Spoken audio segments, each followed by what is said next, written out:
Ladies and gentlemen, welcome to ReelQuick, episode 90. It is myself and Tyler here. We are doing a Patreon recommended, or should I say a patron recommended movie review. The movie of choice was Red Riding, the year of our Lord, 1974, recommended by Ferdinand O4. As always, if you guys want to recommend movies, drafts, rankings for us to take care of, in these real quicks, check out our Patreon. We got a ton of tiers, we got a ton of perks, a ton of benefits. As always, we've tried to make them advantageous for you guys just to make it worth your money. But without further ado, let's get into our review. One thing before we actually get into like a review, I just found out that this is technically a part of a limited series of like they're not considered movies, they're considered like extended episodes. Yeah, they're like TV movies. Yeah, I was just looking at like the Wikipedia page because I wanted to pull up like who directed, who wrote it. And the first thing that came up is based on a book series of the same name. And the series comprises of 4 novels, 3 of which have become feature-length television episodes. Red Riding, 74, 80, and 83. And then 77 is the one book that was not turned into a film. So that's interesting to me. Very odd that it's like because what was this? This was like an hour and 45-minute movie, and they're considered long TV episodes. And even before watching, or I didn't find out that this was a part of a trilogy until after I watched it. So now I kind of feel obligated to watch the remainder of the trilogy, especially since I rather enjoyed the first one. But let's get into our review. Tyler, you can start us off. What did you think of Red Riding 1974? Yeah, so it's interesting that, this is like a trilogy of TV movies or whatever based on books because, so Andrew Garfield, this came out when he was, no one knew who he was, no one knew his name. So it's not, surprising he's in something so small, but, Sean Bean's in this, and there's some other recognizable faces. So it's they definitely got a pretty solid cast together for these. So basically it's in terms of the story, it's something we've seen a lot before. It's Andrew Garfield's a rookie cop, rookie detective that's breaking into the scene, trying to uncover some brutal killings. And he's basically a ton of movies you've seen before where a lot of people within the police force and detective agency are, kind of corrupt, or they're not really working so hard to figure out the answers. Whereas he's the rookie trying to make a big break, trying to really, shake things up and get to the bottom of it. And it's really eating away at his psyche and his mentality. And I'll be interested because one, I did enjoy this, and 2, I'm such a completionist that I just have to watch the rest of the series now. I can't just leave a trilogy just with one watched. But the first one, at least, I don't know how the rest of them are, is very much focused on Andrew Garfield as the detective and his mentality and his psyche. He kind of just suffers for this entire time, and you kind of just see how working a case and being a rookie and trying to break into a very established police force eats away at his mentality. Whereas the actual investigation, the actual solving the crime, it's definitely happening throughout the movie, but it takes a back seat to him and his psyche, kind of similar to honestly Raging Bull, where it's a boxing movie, but it's a lot more about his psyche and his mentality as opposed to actual boxing himself. It's kind of that, but for a detective. So it was interesting in that aspect. I feel it did kind of lack in the detective solving crime area of it, but in terms of a character study on, I forgot Andrew Garfield's character's name, Eddie Dunford. Eddie. In terms of a character study on him, I thought it was pretty solid. Like I mentioned, the cast is quite strong, even though these are TV movies. There's a lot of people that I recognize their faces, even though Sean Bean and Andrew Garfield are only names that I recognize just from reading them off. But yeah, I had a good time with it. Andrew Garfield, it was one of his first projects ever, and he already was showing that he's going to be an incredible actor. So I pretty much came away with it not really being blown away by anything, but enjoying my time with it overall. I feel the beginning was pretty solid, and the ending I thought was really, really good. But the middle, I think, dragged a little bit for me to where I wasn't super engaged into it. But overall, I gave it a 5.9 out of 10 for 3 stars. Yeah, I pretty much agree with everything, all the sentiments that you said. I feel Zodiac is the perfect example of a crime character study that doesn't really, put the detective aspect and the crime aspect in the back seat. They're both very much the forefront of that movie. And the comparison to Red Riding, where this is a character study through and through. This movie should have been called "Let Andrew Garfield Suffer for 2 hours Straight." And that's, I think, one thing for me that's kind of holding the movie back, is that I was so intrigued by the crime of choice in this movie and this serial killer, that I just wanted more from that. I also love it, like I love going back and watching like these like now acclaimed actors and kind of like where they started, because like we said, Andrew Garfield he's one of the best out there. He's one of the best that's been doing it over the last 15 years. And I also don't know if you ever watched Under the Banner of Heaven, which was the limited series on FX. It came out. When did me and Victoria watch? It was like a year, only like a year ago. Yeah, wasn't it was like a year and a half ago. Yeah, because I was still living at home when it came out, so it had to have been like a year and a half ago. But it basically, at the surface, same exact thing. Andrew Garfield is playing this detective who just kind of like swallows his mentality and just dives into like this deep abyss of like depression, trying to uncover these like murders that are going on. So that I thought that I loved watching, because like he started his career in that role, went on to do Spider-Man, went on to do Silence, went on to do a musical Tick Tick Boom, and then it kind of like full circle back into this like deranged cop character whose mentality is just being suffered at the hands of this case that he's trying to unravel. And it's also so interesting to see like just how much he's perfected like that role since 2009. And if you haven't seen Under the Banner of Heaven, you absolutely should. It was one of my favorite shows of 2021, I guess it came out, or early 2022, whichever year it came out. I remember it was very high in my rankings. One thing that like threw me, not for a loop, but, and I don't know if you feel the same, like you said, I think the introduction, like the first act was fantastic. I loved watching like Andrew Garfield's character. And it was a little cliched. He comes off as this like very, cocky-ish, rookie journalist. So it was a little cliched. And then as the movie goes along, the second act drags, as you said. But then the third act kind of like, it doesn't like completely like swallow the character study of Andrew Garfield. It like holds up with that, but it does bring the detective aspect to the forefront. And I think the movie gets a little too convoluted for its own good. Which kind of threw me for a loop, because like you said, it was very Raging Bull-esque, where like Raging Bull is a boxing movie, but it's more of a character study. This movie was a character study for 2/3 of the movie. The third act was still a character study, but then it tried to like amplify like our engagement to like the detective aspect and the crime aspect of this movie, which personally didn't work as well for me as I think it seemed to have worked more for others. I gave this movie a 3.5 stars, which seems to be about average for the Letterboxd rating. I think it has like a 3.4 or 3.5 on average right now. But yeah, overall, I really enjoyed this. I thought this was a nice watch, and just like you said, I don't think I'm as much of a perfectionist as you are, but now I have to finish the trilogy. I can't start one and end it. Just for everyone listening, so the events, and this, I'm just reading this straight from Wikipedia. The events take place, and this is for all three films. The events take place between 1974 and 1983, and have as their background the Yorkshire Ripper killings, which is set in Leeds, Bradford, Halifax, and the rest of West Yorkshire. The books and the films follow several recurring fictional characters through a bleak and violent world of police corruption and organized crime.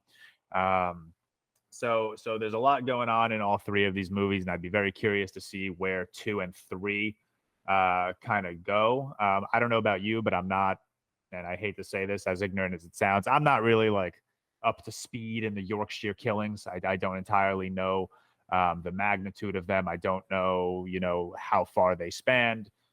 So I would be very intrigued to continue this trilogy just to increase my knowledge on that. Yeah, and I think that might be like a credit to the movie or the TV trilogy itself, because I'm looking it up and everything I'm seeing, it looks like it's fictionalized accounts of the investigation and fictionalized accounts into the investigation of the Yorkshire Ripper. So it sounds like the Yorkshire Ripper was like real, but like the investigation, they're just kind of like making like up a story of how they investigated him. So, I mean, honestly, kind of more parallels to like Zodiac, because like obviously Zodiac at this point has been figured out, but by the time movie came out, it wasn't figured out. They kind of had to make up like, but I mean, it was probably somewhat true, but I don't know. It sounds like they basically went out the Yorkshire Ripper and made up somehow kind of how like these, like I'm sure like Eddie Dunford must be like a fictionalized detective, and they kind of just tell the story of the Yorkshire Ripper through these kind of fictional detectives and police forces. But yeah, it intrigues me. It sounds like the second one goes deeper into it, but it's also interesting because the second movie is like the third book because they skipped one, because it looks like the books went every 3 years, but like it goes, movie 1 is 74, then it jumps to 60, then 83, so it goes 6-year jump, then 3-year jump. But yeah, like it's just something that just didn't blow me away, but there's never a point where I thought it wasn't great. It is interesting that they got such a great cast together for this TV series. I mean, I guess 2009 when it came out is a time when TV was still like very prestigious. So yeah, I guess they were able to get a lot of the big actors in the UK together.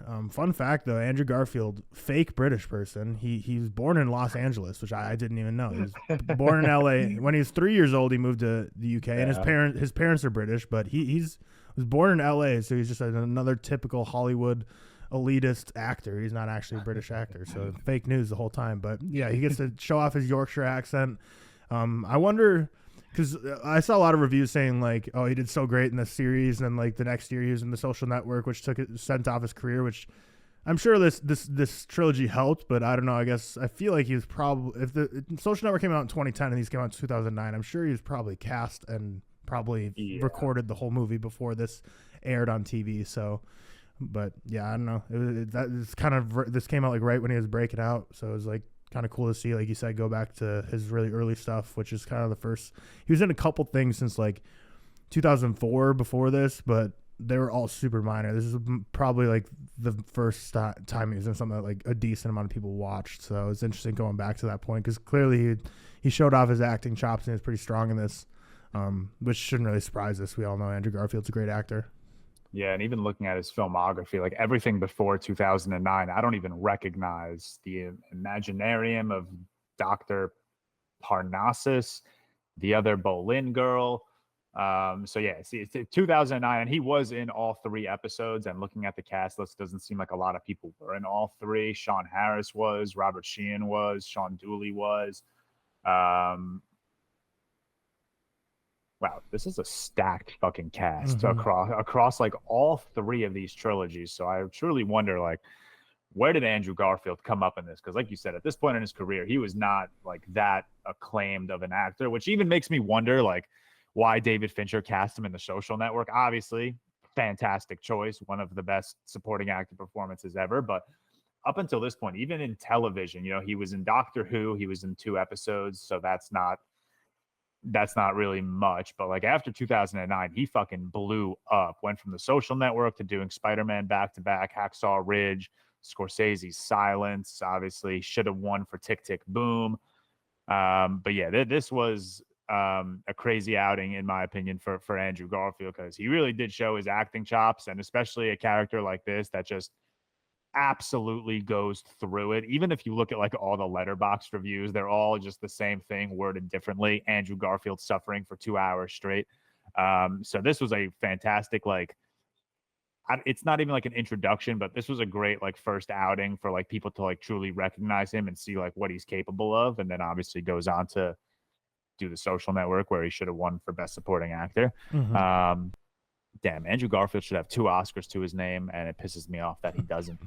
It's crazy because like it looks like he made his feature film debut in also another TV movie called Boy A in 2007. So, but at that point he was 24 years old. So it's just like he just aged so well, because I feel like from like 2007 to like now, pretty much he's kind of looked the same. Like in 2000, in this movie, like in this TV movie you just watched, Red Rising, Year of Our Lord, 1974. He like, I mean, I wouldn't have been shocked if it came out like 2 years ago or something based on how he looks. Like he just like kind of just stayed that same age the entire time. But it like you said, it is interesting. I wonder how David Fincher found him, or if he just kind of auditioned and gave a hell of an audition, because beyond just like being a huge role in like a Fincher film, which Fincher was obviously very well established before the Social Network came out, like Andrew Garfield plays Zuckerberg's business partner named Eduardo Saverin, who's a Brazilian man. So like very much not Andrew Garfield, like does not look or sound Brazilian in any way. Eduardo does not look like something you'd ever think of him. So it's like to like but and like there's obviously always discussion about like casting someone who's like not in that ethnicity, but usually people do it when it's like or only do it when it's like clearly such a strong actor. They're like, well, it's like worth it to take a leap here because like